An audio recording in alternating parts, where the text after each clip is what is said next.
nakarating na nga kami. So, ayan na nga guys. Si ate ko lang pwedeng pumasok sa loob. Kaya, naiwan na lang ako sa labas ng gate. Ito pala yung pinaka-main ng FEU Manila. So, kita nyo naman guys.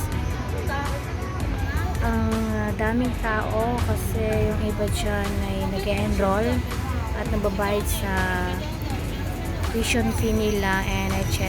Ayan, napakalaking school nito guys. Sayang lang at hindi ako pwedeng pumasok sa loob. Yung mga nakadilaw ay mga estudyante dito sa FEU. Kasama nila ang mga parents nila. Sabi nga ng ate ko ay pakalaki sa loob ng school nito. Iba't ibang department kasi nga lang hindi ako pwedeng pumasok. So, dito na lang ako sa labas magantay sa kanya, guys. Ayan. Diba? Kita nyo naman, guys. Laki ng building. Dito sa FEU Manila.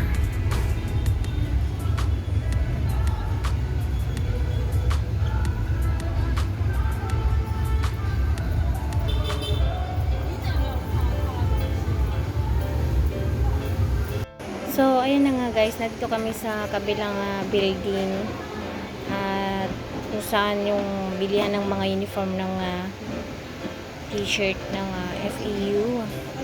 So, yung mga nakapila na yun ay mga estudyante. So, yung ate ko ay nandun na sa harapan at dito lang muna ako sa likod kasi hindi naman ako bibili ng t-shirt. Siya lang naman. Ayan, iantayin ko na lang siya dito sa likod kasi medyo mahangin dito sa likod. So, ayan, nagpapaypay pa nga yung estudyante na kasi init na init talaga.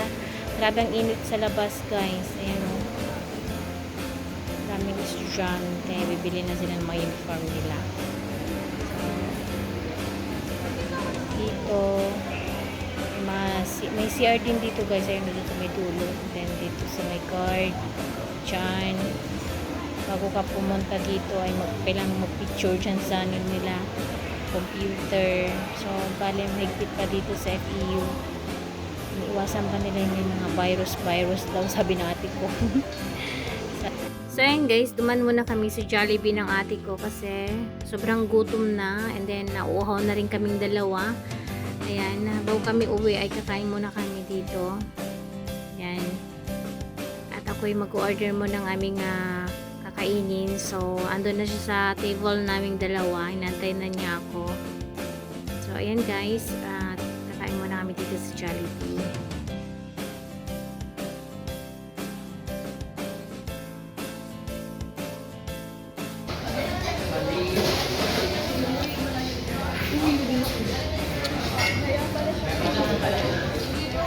Ayan, ang hirap ng video.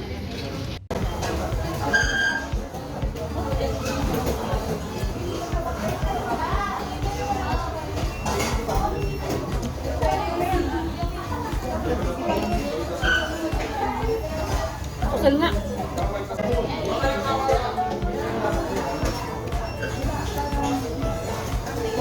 Madadi ko na ito eh. Hindi ko idang. Sayang ko. Nagpunta yung na dun ha? Kano lang naman doon? Ate, dito ko kayo ito. Pwede naman ah. Kaya dito tayo oh. Ako lang nag-video. Basta may ano lang ako. May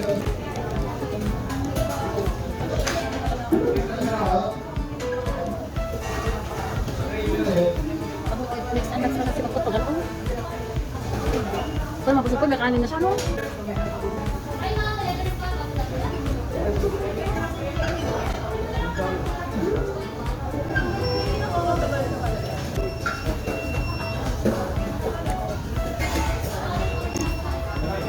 Bali, dami naman yung kinakain bago pupunta sa school.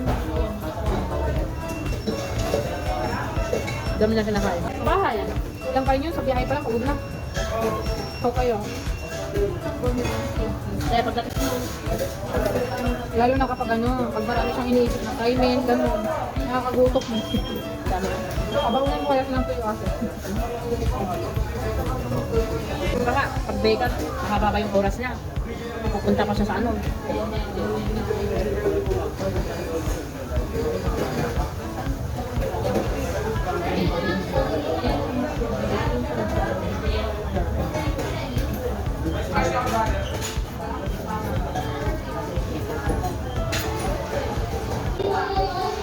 Sasakyan na sana kami. Kung hindi nag-aaral yung mga anak namin ng private. Magkano yung binigay ko kay Ella at saka? At 10,000? Hindi pa yun, ano. Pa yung bayad? Hindi pa bayad. Ang ano ko lang, napaluwagan kasi ako eh. Laki? Kasi, lalo pagkatapos yung Santo Niño, pagkatapos ng Santo Niño ng 5,000, bilang ko dyan, 16.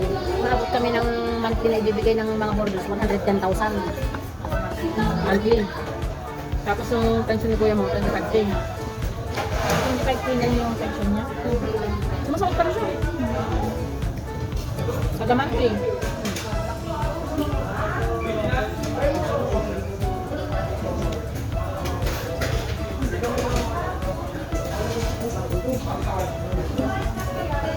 Dapat ang ganyan, itim. Yan, yan yung sa lalaki ah. Oo, oo, galawin yan.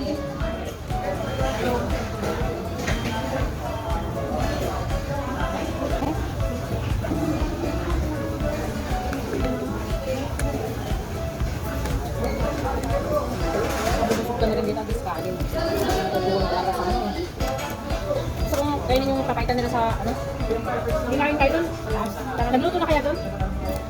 Darating sila alas 6. Hindi ba doon naman ako dito, Francis? O kuya? Ay, ito kaya kain niya? Hindi pwede ka sabihin naman na pinamasan. Pulutan. 500. Tapos, diba? Ininom muna ng ininom niya, tapos mamaya wala ka ng ininom.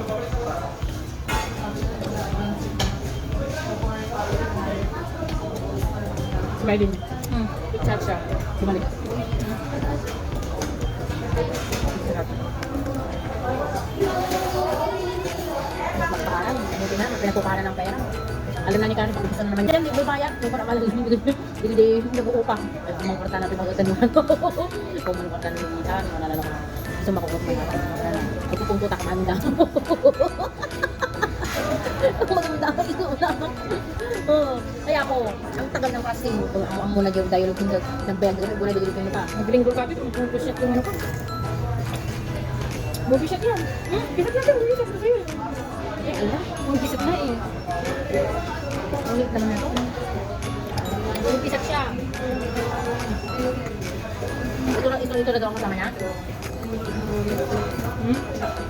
Anong gusto mo? French fries ang konti lang yun. Kaya ito lang kinulit mo. 39? Ginoble, yung ano. Dati 109 lang yan ah. 109. Nagado ka nung nuka. Ano yan?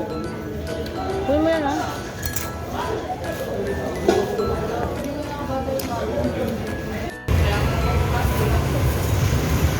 Masarap, ano, matamis yan, Nay?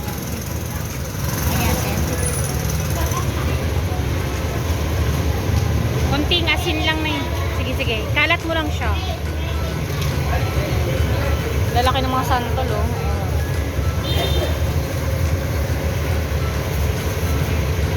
Ramanam ka, day, ate. Nangangasim ka na. Magdala ka ng ano, yung plastic bag kasi baka maano natin yan.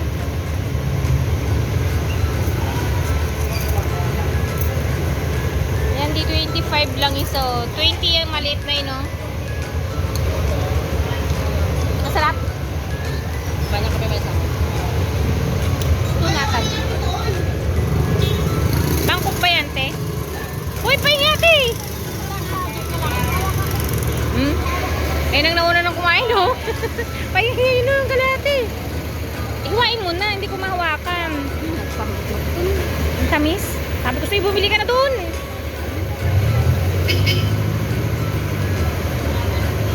Nagihimas.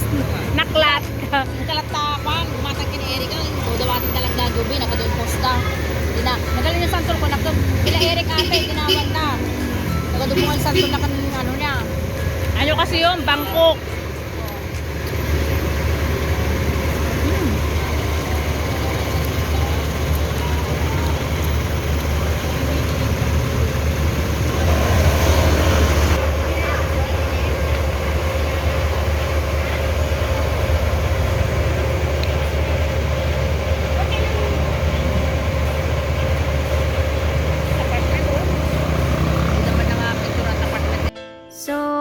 guys, nakauwi na nga kami ng ate ko galing sa FEU Manila.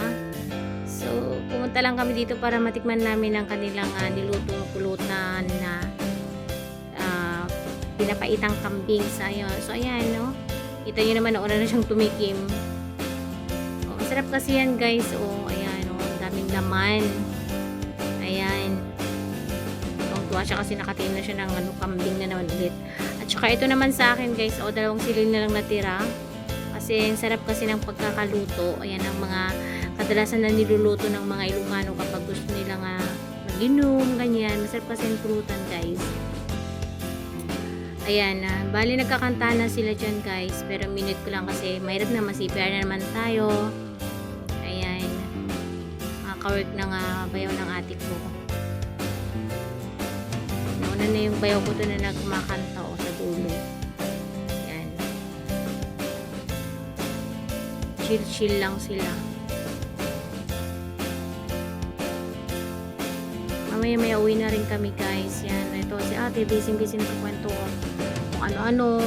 Yan, kwento ng kwento. Yan, naubusan ng kwento kapag kami magkasama. So, ayan, guys. At ito ang aming baby na mag-birthday ng August 25, guys. Hello, baby! At ito naman yung dito naman gaganapin yun pag mag-birthday siya. So, yun lang, guys. At kami po ay pauwi na. Bye-bye! Thank you for watching!